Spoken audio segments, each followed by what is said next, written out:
Welcome to Sinister Heroes. I'm your host, Dane Iniquitous. Thank you for tuning in. If you're new to the channel, this is a channel about Dungeons and Dragons where we take a darker tone with everything we do. So if you like edgier kind of content, definitely hit that like and subscribe button. A big thank you to our Patreon supporters. We love you guys. Thank you so much for supporting the channel. What you do is absolutely amazing for us. It helps keeps us motivated. If you're interested in becoming a Patreon supporter, the link is in the description, as well as the link to our gaming channel and our good friends at Critical Failures. We're part of a live stream game. With that all said and done, we're going to jump into what they did to my poor, sweet Necromancer. So this is, again, Unearthed Arcana. This is something that's going to be coming out, and they're going to adjust it as they see fit. We've been covering a lot of it, and there's still a lot more to do. So we're going to jump into one of my favorite, and if not the most optimal wizard subclass for me personally, and all those who love the undead, the Necromancer. So we'll talk about what they changed and why they hurt him so dearly.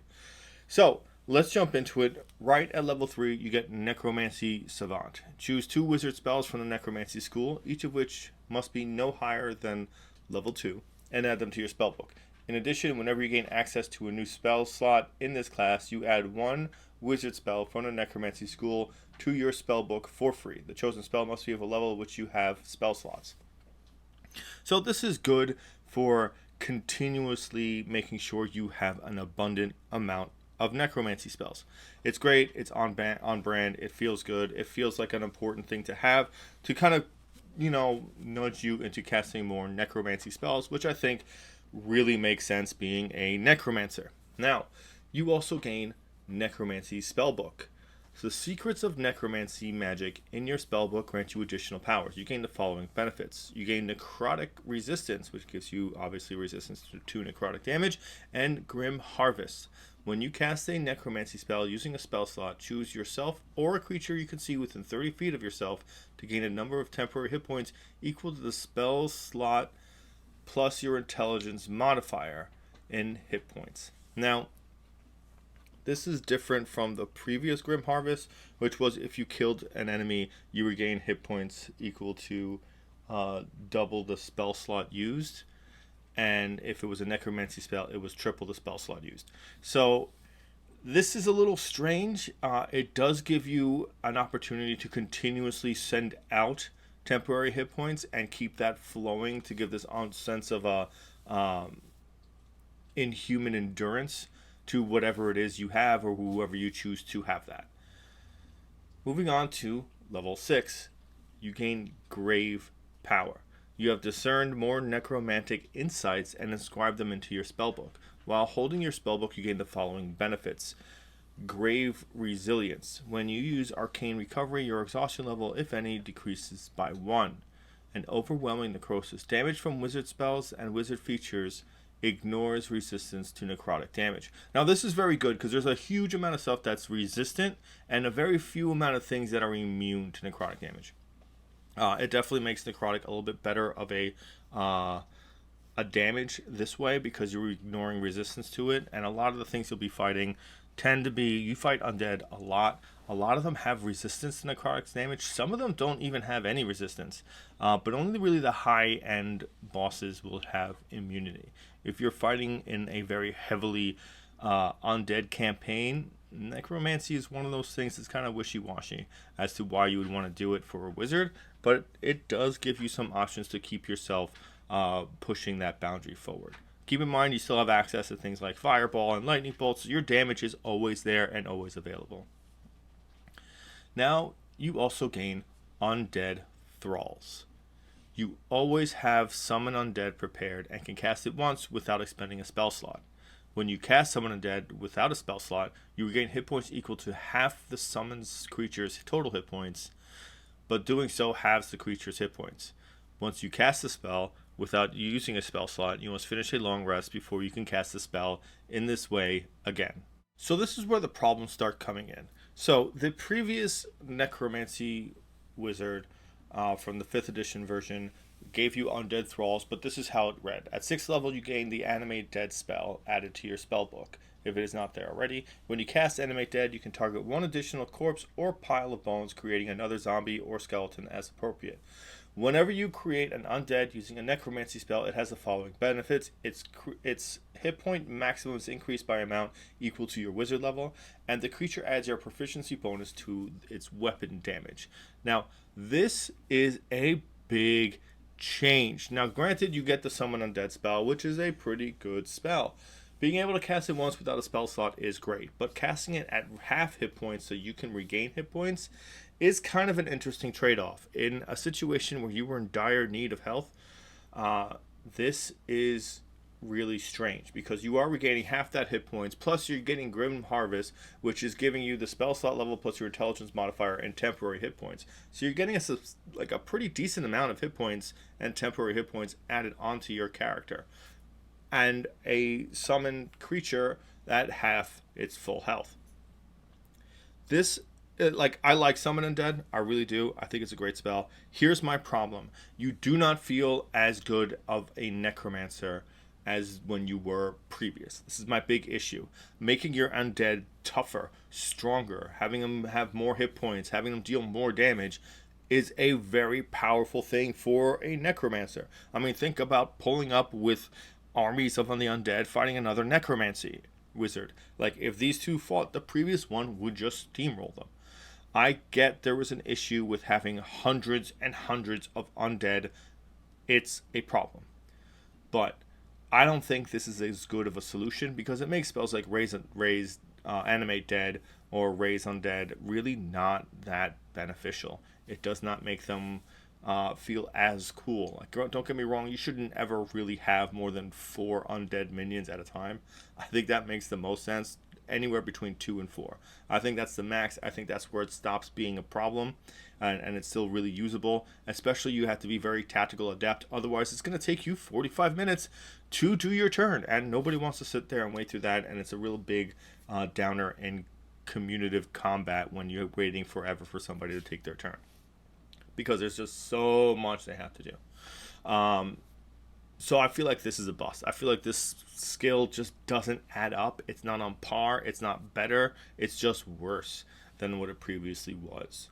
Plus, you're also getting Summon Undead by this point anyway, because as you level up, because of Necromancy Spellbook, Savant, you're gaining the Summon Undead spell most likely when you hit that level anyway, or the level beforehand when you have access to that spell. So, again, it really hurts and cripples my dude. That being said, let's go forward and see what else happens. At level 10, you gain Undead Secrets. You have learned more secrets about the nuances of life and death. When you finish a long rest, you can expend a 4th level spell slot or higher to protect yourself from undeath. Until you finish a long rest, the next time you will drop to 0 hit points. Your hit points is instead changed to a number equal to 10 times the spell slot expended. In addition, immediately after you take damage and are bloodied after taking that damage but not killed outright, you can take a reaction to teleport to an unoccupied space 60 feet of yourself, and each creature within 10 feet of the space you left takes 2d10 necrotic damage. So,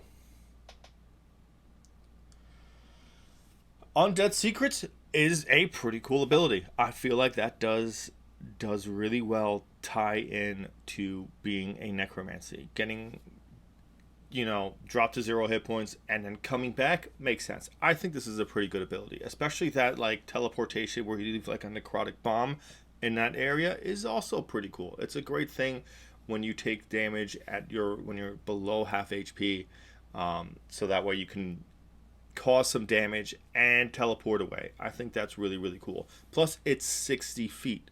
So even if they did start their turn next to you, they can only move 30 feet. So you're pretty gonna much escape most things, because even if they do have a 40 feet movement speed, very few things have that much movement speed without any kind of like counterbalance to the character.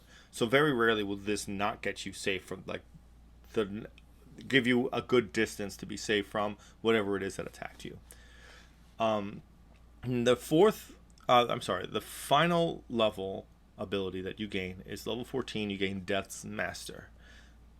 Abstruse rituals within your spellbook allow you mastery over forces of death. While holding your spellbook, you gain the following benefits. Bolster Undead. As a bonus action, choose any number of undead you have created or summoned with a necromancy spell that are within 60 feet of yourself, those undead gain temporary hit points equal to your wizard level. Once an undead gains temporary hit points for this feature, you cannot give it to them in this way again for the next 24 hours. And harvest power. When you use Grim Harvest, the creature that gains temporary hit points gains one of the following benefits of your choice, which lasts until the end of the target's next turn. The target has advantage on attack rolls, and the target has advantage on the next saving throw it makes.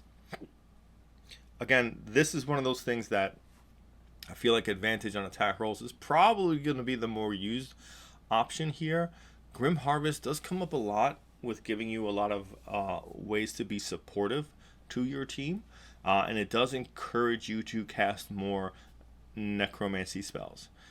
Bolster Undead is okay, but at this point it's just 14 temporary hit points, which will be pretty easily removed, and considering most undead have low armor classes, this is definitely something that's only going to buffer them for maybe a round or two, and normally that's fine. Normally that's a pretty sweet deal, but you do not have enough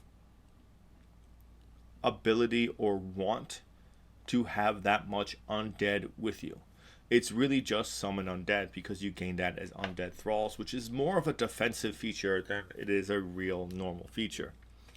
But it doesn't encourage you to raise an army of the dead. It doesn't encourage you to have massive amounts of them because there's nothing for it.